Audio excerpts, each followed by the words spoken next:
तो आइए मेरे प्यारे स्टूडेंट, बांसुरी क्लासेज में आप लोगों को स्वागत है। आज मैं आप लोगों को चैप्टर विद्युत धारा के चुंबकीय प्रभाव ये कराने वाले हैं, ठीक है, यानी magnetic effect of electric current.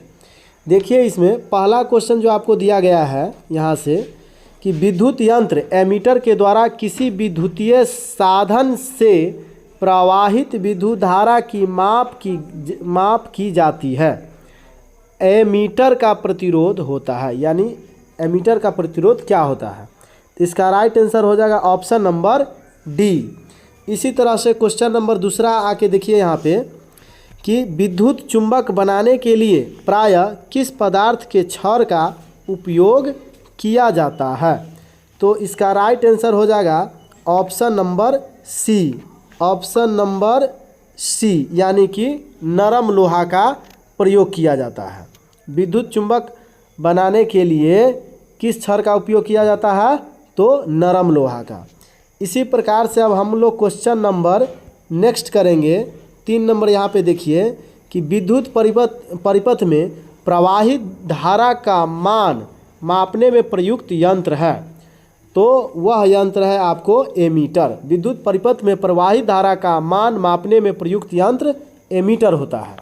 इसी प्रकार से क्वेश्चन नंबर 4 में देखिए कि बिजली घंटी विद्युत धारा के किस प्रभाव पर कार्य करती है। तो इसका राइट आंसर हो जाएगा ऑप्शन नंबर सी, चुंबकीय प्रभाव पर। और ये सभी क्वेश्चन जो है कहीं ना कहीं देख रहा है पूछा हुआ क्वेश्चन सब है बोर्ड ऑफिस के द्वारा। तो इस सभी क्वेश्चन को आप लोग मेहनत से पढ़िए और कॉपी में लिखिए और बढ़िया से याद कर जाइए, ताकि परीक्षा में जाने के बाद आपको थोड़ा भी चिंता न रहे कि ये क्वेश्चन हम पढ़े थे लेकिन ध्यान नहीं दिए। ठीक है, तो अच्छा तरह से इसे याद कर लीजिए। और एक बात और सुनिए, ये जो क्वेश्चन आपको हम करा रहे हैं ये क्वेश्चन ये कोई ज़रूरी नहीं है कि सिर्फ 10वें क्लास के लिए हैं। ये क्वेश्चन आपको लगभग कॉम्पिटिटिव एग्ज़ाम में, जैसे कि आपका हो गया सीटेट, ठीक है, आपको हो गया एनटीपीसी, रेलवे, ठीक है, इसके बाद आपको क्या कहते हैं अदर ऑल एग्ज़ाम जितना है लगभग में ये पूछता रहता है। आप कोई भी एग्ज़ाम देने जाइए तो ये क्वेश्चन सब आपको देखने को मिलता है। तो आइए फिर क्वेश्चन पे आते हैं। सेल के विद्युत वाहक बल का मात्रक क्या होता है, तो वोल्ट होता है। सेल के विद्युत वाहक बल का मात्रक वोल्ट होता है। इसी प्रकार से क्वेश्चन नंबर अब हम लोग नेक्स्ट करेंगे। देखिए क्वेश्चन नंबर 6 में क्या कह रहा है। क्वेश्चन नंबर 6 जैसा कि कह रहा है कि 1 मीटर के स्केल पर 0 तथा 2 एंगस्ट्रम, ए के मतलब एंगस्ट्रम, ए के बीच 20 विभाग है। इसका अल्पतक मांक है, यानी अल्पतक मांक कितना है तो वो हमें बताना है। इसका राइट आंसर हो जाएगा 0.1 एम्पियर। 0.1 एम्पियर, ए का मतलब एम्पियर होता है।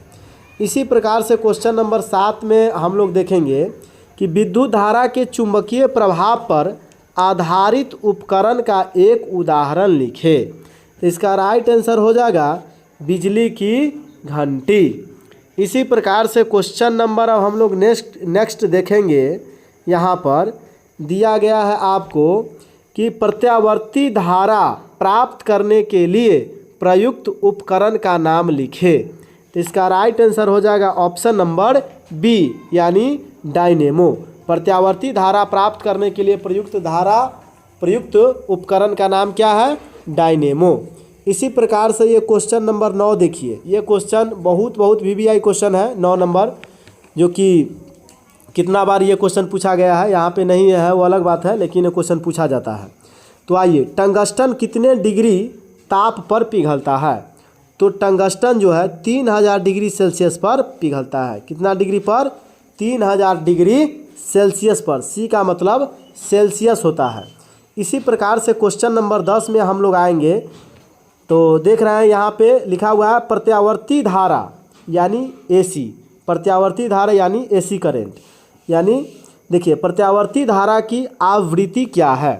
तो प्रत्यावर्ती धारा की आवृत्ति जो होता है वह होता है 50 हर्ट्ज। 50 हर्ट्ज, एचजेड को हम लोग हर्ट्ज बोलते हैं।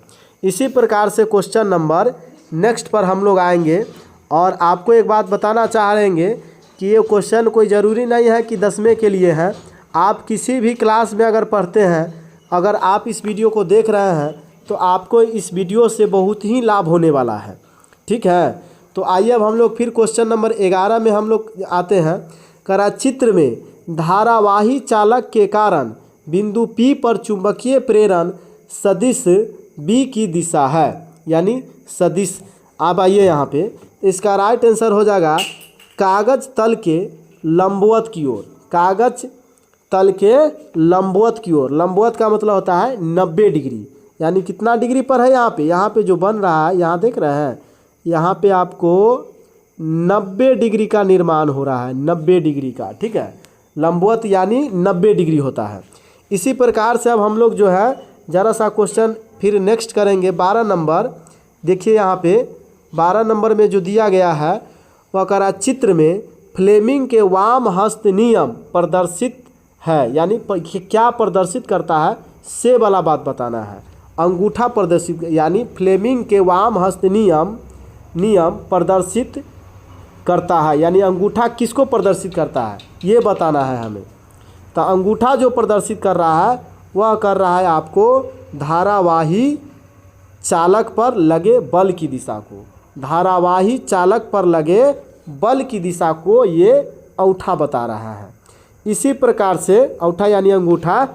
चलिए अब हम लोग फिर इसी प्रकार से नेक्स्ट क्वेश्चन करेंगे। नेक्स्ट क्वेश्चन, एक मिनट, नेक्स्ट क्वेश्चन करेंगे। देखिए यहाँ पे दिया गया है 12 वोल्ट विभवांतर के अधीन दो बिंदुओं के आर पार 2 कूलम्ब आवेश को पार करने में कितना विद्युत कार्य करना पड़ता है। तो इसका राइट आंसर हो जाएगा 10 जूल। जे का मतलब जूल होता है, यानी 10 जूल।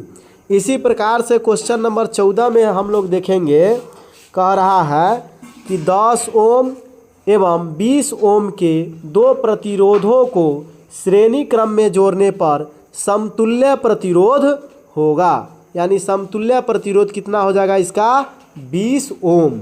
20 ओम, इसको हम लोग ओम बोलते हैं। इस प्रकार से जो चिन्ह खींचा हुआ है इसे हम लोग ओम कहते हैं। इसी प्रकार से अब हम लोग क्वेश्चन नंबर नेक्स्ट करेंगे कि ओम के नियम का गणितीय रूप क्या होता है। तो ओम के गणितीय रूप होता है यानी I बराबर V/R। I बराबर V/R, यानी धारा बराबर होता है वोल्ट बाय रेजिस्टेंस, यानी प्रतिरोध। R का मतलब प्रतिरोध, V का मतलब वोल्ट, I का मतलब धारा होता है। इसी प्रकार से अब हम लोग फिर क्वेश्चन नंबर नेक्स्ट करेंगे। यहाँ पे देखिए कि विद्युत मोटर बदलता है। तो विद्युत मोटर जो है विद्युत ऊर्जा को यांत्रिक ऊर्जा में बदलता है। विद्युत ऊर्जा को यांत्रिक ऊर्जा में बदलने का काम करता है।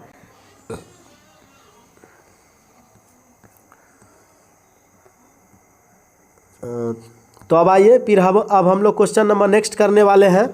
और वीडियो अगर आपको अच्छा लगता है तो शेयर भी करिए। यहाँ पे देखिए क्वेश्चन नंबर 17 में देखिए, यहाँ पे थोड़ा सा जो है क्वेश्चन धुलधुला गया है। तो यहाँ पे आपको आवाज़ तनी मेरा अच्छा से सुनना पड़ेगा। यहाँ पे आवाज़ बढ़िया से सुनिएगा। कह रहा है कि विद्युत धारा के कारण किसी बिंदु पर उत्पन्न चुंबकीय बल क्षेत्र की दिशा दी जाती है। तो इसका राइट आंसर हो जाएगा मैक्सवेल के दक्षिण हस्त नियम के द्वारा। मैक्सवेल के दक्षिण हस्त नियम द्वारा। इसी प्रकार से क्वेश्चन नंबर 18 में दिया गया है कि विद्युत फ्यूज विद्युत धारा के किस प्रभाव पर कार्य करता है। तो इसका राइट आंसर हो जाएगा ऑप्शन नंबर ए, यानी ऊष्मीय प्रभाव पर। ये क्वेश्चन देखिए 11 में, 14 में और 15 में पूछा गया भी क्वेश्चन है। इसी प्रकार से क्वेश्चन नंबर 19 में देखिए यहाँ पे कि चुंबकीय क्षेत्र में धारावाही चालक पर लगने वाले बल की दिशा दी जाती है। तो इसका राइट आंसर हो जाएगा ऑप्शन नंबर बी, फ्लेमिंग के वाम हस्त नियम द्वारा। एक बार और इसको पढ़ लीजिए। चुंबकीय क्षेत्र में धारावाही चालक पर लगने वाले बल की दिशा दी जाती है, तो फ्लेमिंग के वाम हस्त नियम द्वारा। इसी प्रकार से क्वेश्चन नंबर यहाँ पे 20 में देखेंगे कि विद्युत धारा का एसआई मात्रक होता है। तो विद्युत धारा का एसआई मात्रक एम्पियर होता है। ऑप्शन नंबर डी इसका राइट उत्तर हो जाएगा।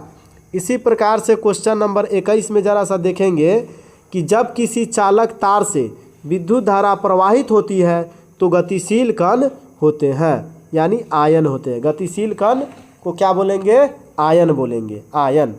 इसी प्रकार से अब हम लोग क्वेश्चन नंबर 22 में देखेंगे कि निम्नलिखित में से कौन सी लंबे विद्युत धारावाही तार के निकट चुंबकीय क्षेत्र का सही वर्णन करता है। तो इसका राइट आंसर हो जाएगा ऑप्शन नंबर सी, यानी चुंबकीय क्षेत्र की संकेंद्रीय क्षेत्र रेखाओं का केंद्र तार होता है।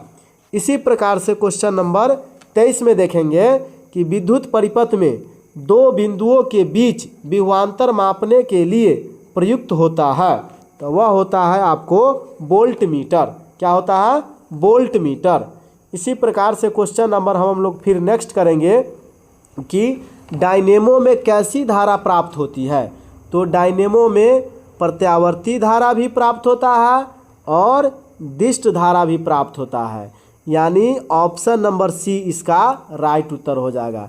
डायनेमो में कैसी धारा प्राप्त होती है?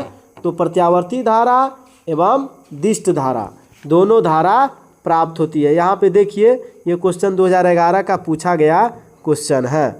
ठीक है। इसी प्रकार से अब हम लोग क्वेश्चन नंबर 25 करेंगे कि किसी विद्युत धारावाही सीधी लंबी परिनालिका के भीतर चुंबकीय क्षेत्र है।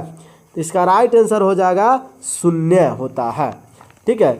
इसी प्रकार से क्वेश्चन नंबर हम लोग फिर नेक्स्ट करेंगे, जैसा कि देखिए यहाँ पे दिया गया 26 में कि पश्चिम की ओर प्रक्षेपित कोई जो है घनावेशित कण यानी अल्फा कण किसी चुंबकीय क्षेत्र द्वारा उत्तर की ओर विक्षेपित हो जाता है तो चुंबकीय क्षेत्र की दिशा क्या है, यानी क्या होगी, ये वाला बात बताना है। तो इसका राइट आंसर हो जाएगा ऊपरी मुखी। एक बार और आइए, ये क्वेश्चन 2020 में पूछा गया भी है कि पश्चिम की ओर प्रक्षेपित कोई घनावेशित कण किसी चुंबकीय क्षेत्र द्वारा उत्तर की ओर विक्षेपित हो जाता है तो चुंबकीय क्षेत्र की दिशा क्या होगी? क्या होगी? तो ऊपरी मुखी होगी। आइए अगला क्वेश्चन हम लोग 27 नंबर में आते हैं। करा तांबे की तार की एक आयताकार कुंडली किसी चुंबकीय क्षेत्र में घूर्णी गति कर रही है। घूर्णी मतलब एक जो है इस तरह से घूम रहा है। ठीक है, इस तरह से घूम रहा है। तो कहने का मतलब है हाँ, घूर्णित गति कर रही है। इस कुंडली में प्रेरित विद्युत धारा की दिशा में कितने परिभ्रमण के पश्चात परिवर्तन होता है? तो इसका राइट आंसर हो जाएगा ऑप्शन नंबर बी, यानी 1 होगा। इसी प्रकार से क्वेश्चन नंबर हम लोग नेक्स्ट करेंगे कि 1, 2 और 3 ओम के प्रतिरोध को श्रेणी क्रम में 12 वोल्ट की बैटरी से जोड़ा जाए तो परिपथ में धारा का मान होगा। तो परिपथ में धारा का मान कितना हो जाएगा? 2 एम्पियर।